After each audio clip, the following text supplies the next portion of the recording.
Here we are, 8:30 at night, and the kids left at 20 to 8 and said they were going to walk up to the top of this hill. We said be back before dark, and technically it's not dark yet, but a bunch of young kids wandering around up here. Want to make sure they get back safe, so I'm going to go for a wander and see where they are. I don't know what this footage will be like under the low light, but I'm testing out this new camera, which I'll film from the lookout up here and see what sort of footage it does. So, pretty steep old hill, that, eh? Yeah, so we found the kids. They decided to go for a longer walk than what we thought. So they're all safe, no dramas. We've got them and we're heading back down the hill. Just worked up a sweat now after I've had a nice shower for the night. Might have to get in the river and have another bath. It's all good though, the kids are safe.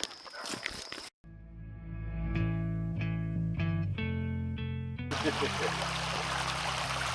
I'm backwards, I put my hand there behind him and caught him, and both things he went whack straight on the thumb.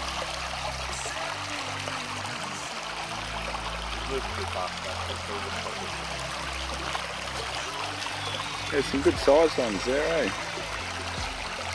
There's a couple over there, Dad. A couple in this corner. All right, Ava? Here we are, guys, Saturday, second last day. It's about 6:15. Sun's coming up. We'll put the panel out shortly to pump the battery up.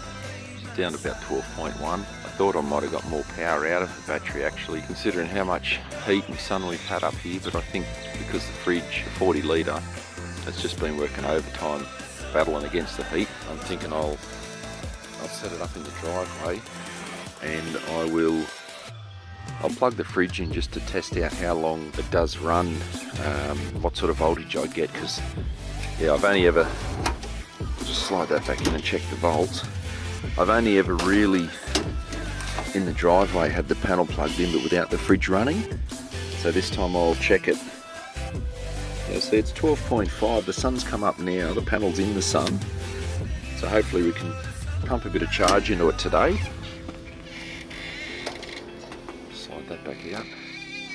Parked on a bit of a hill. The panel's in full sun now, so hopefully it'll crank that battery up. But yeah, I think it's just purely because the fridge has been cycling on so much with the heat that the battery's, yeah, it's just sort of struggled a bit, so we might have to look at a better, bigger battery or maybe a second one at the same capacity and wire them together.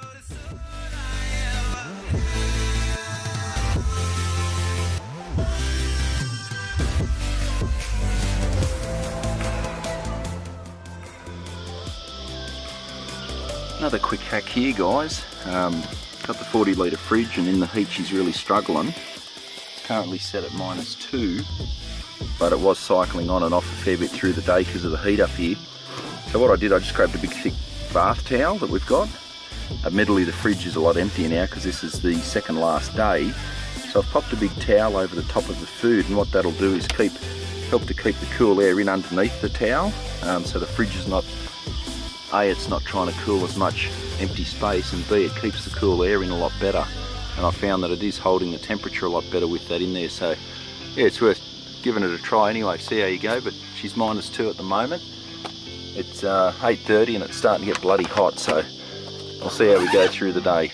Cheers.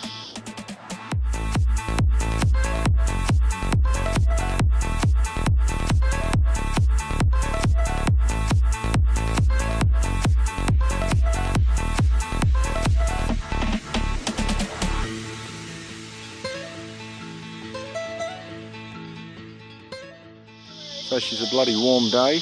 Just wanted to give a big shout out and thanks to me mate Mr. Buccarooni. Thanks buddy. Got me 2 stubby coolers and a couple of stickers sent down the other day. Got a nice ice cold Great Northern in there. So I just wanted to give you a shout out and thank you mate, I appreciate that. And they're not all mine, but it looks like you've been up here with us camping mate. So thanks for the stubby coolers, Buck. Really appreciate it, mate, and love your videos. So keep up the good work, and if we're ever up far north Queensland, mate, I'd love to pop in and crack a coldie with you.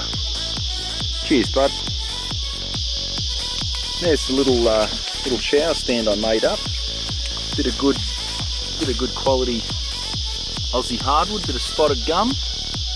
The only thing I'm disappointed in is the portaloo that we've got that was stored on top of it in the camper trailer. It's got 2 cracks in the portaloo, and it's had a bit of the chemical spill out. The tank was empty, thank God, but the chemical managed to get out of the crack and it sort of burned a pattern on the timber. So I'm going to replace that board when I get back to work. But yeah, just a handy little thing. It could have been slightly bigger, ideally to cover the whole black area of the floor, but it's just enough to keep your feet up off the grass and the dirt and that when you're showering. So otherwise you come out with feet that are dirtier than when you got in the shower. So yeah, nifty little thing. And if anyone's interested in one, comment below, give us a thumbs up, and if you want one, I can make one up and send it to you. Work out a price or something, you know. But yeah, it's pretty easy, simple, straightforward thing. Makes it a bit easier for showering.